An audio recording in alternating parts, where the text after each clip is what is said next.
Tonight, we're joined now by retired Air Commodore of the Nigerian Air Force, Abayomi Balogun, who is not a stranger to Newsnight. Thank you so much for joining us on Newsnight tonight. Good to see you. Thank you very much. Well, in the last 2 years, over 10 similar accidents to that happened in Tudun Biri in Kaduna State. What factors do you think, could have contributed to this? Is it a lack of training? Is it inadequacy of capacity on the part of the army that traditionally should have ground operations and not necessarily go on air? What exactly could have led to this? Okay, thank you very much. Before I go into the full details, I would say my heartfelt sympathies goes out to the victims in the villages where this sad incident occurred. Also, I would like to extend my sympathy to the members of the armed forces, particularly the guys behind the machine. There's no armed forces in the world that will wish to deliberately harm the citizens. It's not possible, and that's why we say accident. And little do we know that the guys behind the machines also suffer a lot after such incidents. This is what we call moral injury. Moral injury is when, or crisis of conscience, when a soldier is tasked to do a job. What does he do? He must do it. He's been tasked to do it. And whatever happened in the course of the job that he's been doing, he's been tasked to do, comes back to haunt him forever. I had mine in 1997 in Sierra Leone. This was legitimate target. Then when I came back and I thought back about what I had done, I checked myself and I challenged myself. Why did I do so? But finally, I had to get over it and say it was in line of duty. Right. So gentlemen and ladies, when we are commiserating with the victims, it's nice, it's very nice. But we should look back at those guys who actually, what were they doing? They were trying to safeguard all of us, and accident occurred. Now, what the armed forces will do naturally is that we set up an accident investigation board. To do what? To look at the circumstances surrounding the accident so that it does not occur again. That is the basic.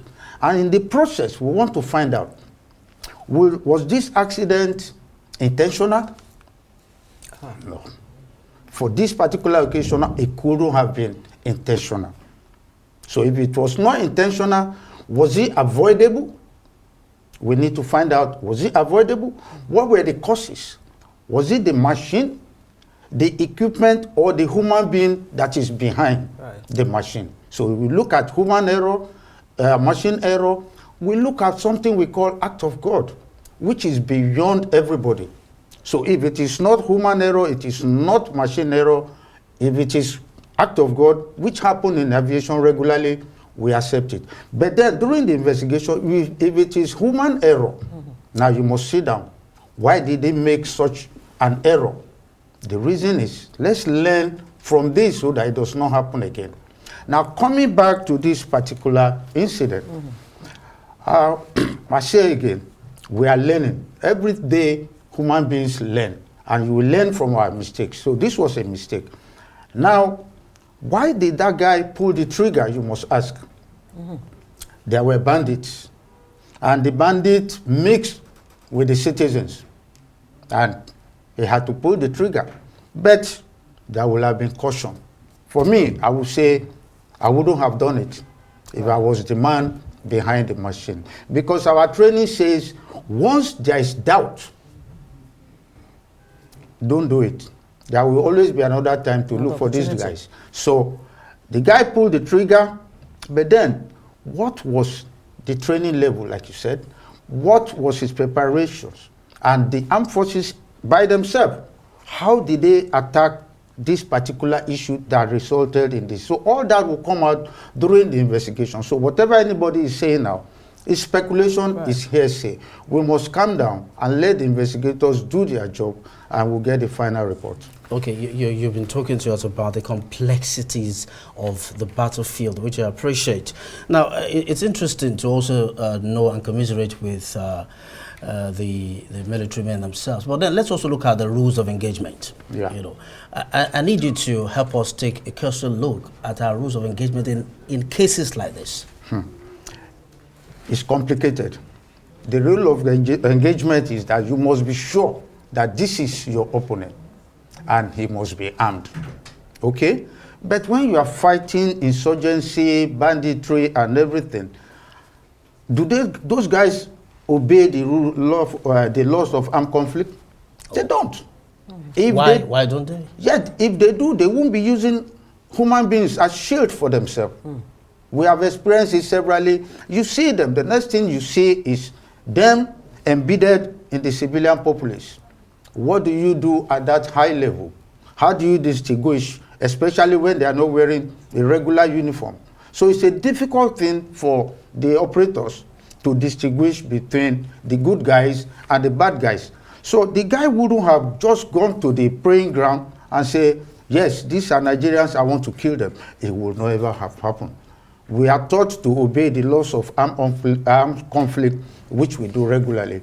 So I'm sure he must have obeyed it. But then the investigation panel will reveal more when it is time. And I think Nigerians will be, they will tell Nigerians what their outcome is. Definitely. And you were in the Air Force. We would like to find out exactly why there was no Air Force component during that mission. But in the meantime, let's bring back Ferdinand Roha's report on Nigeria's air power and the casualties of war. When nations invest in firepower, the intention is not to use it on innocent citizens. Sadly, on several occasions, this is the fate of many Nigerians who have become casualties. Ran, Doma, Shiroro, and Dansandao are some very popular places which have felt the air power of armed forces of Nigeria through accidental airstrikes. As we add Tudumbiri in Kaduna State to the list, research shows that there have been more than 12 accidental airstrikes by the Nigerian military on communities since the widely publicized case of Ran in 2017. Unlike Ran, Doma, Shiroro, and Tudumbiri, where the military accepted responsibilities, apologized and promised to pay compensation, many other incidents were denied, underreported, and compensations not paid. Also unfortunate is that in most situations, the exact number of casualties are often not known, neither are findings from investigations made public. It is for this reason that the military and government have come under intense criticism due to its handling of accidental strikes. Some incidents have also been exploited by politicians to criticize the government of the day and even call for the sack or shake-up of the security architecture. However, analysts have commended the federal government and the military's approach to the Tudumbiri bombing. Unlike most cases, the military accepted responsibility early in the day and have sent a high-powered delegation consisting of the service chiefs and accompanied by the Minister of State for Defense to the community. The delegation made a formal apology to the community, commiserated with them, and promised a thorough investigation. According to Nigeria's Chief of Defense Staff, General Christopher Musa, accidents are inevitable in war. For a military involved in prolonged battle against terrorists, inadequate manpower and equipment to wage the war against insecurities across various fronts, mistakes are more likely to be made. As the community and families mourn their dead, the bombing in Tudumbiri must serve as a wake-up call to the federal government, the military and Nigerians that no one is safe until lasting peace returns to all theaters of war.